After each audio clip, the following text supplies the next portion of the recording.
Yo, may pa-view. Hi! Nasa Batangas ba kayo? Tapos biglang kayong inantok, you need a place to stay, mabilisan lang o kaya whole day. Well, tingnan nyo to. Ito yung SM Travelodge. SM as in parang SM Asher Mart.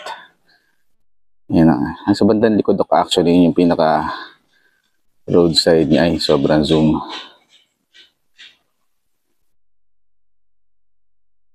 Yan. Bigla kayo inantok, kailangan nyo 3 hours, 12 hours, 24 hours, ilang araw.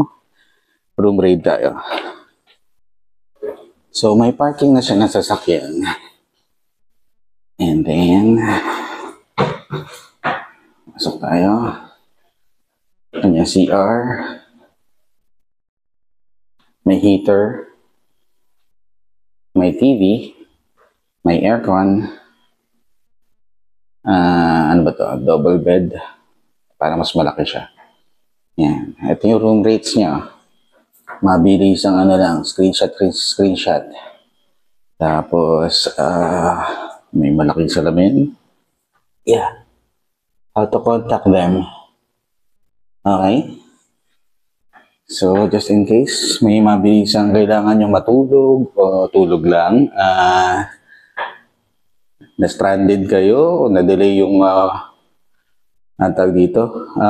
biyahe ng barko nyo.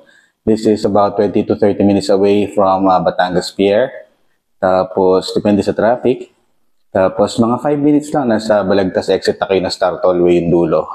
So, yun. Malapit siya, tsaka it's very affordable. Tipid tips, tipid hacks kung kailangan nyo lang ng place na matutulugan. Okay to. It's not bad. May security, okay siya.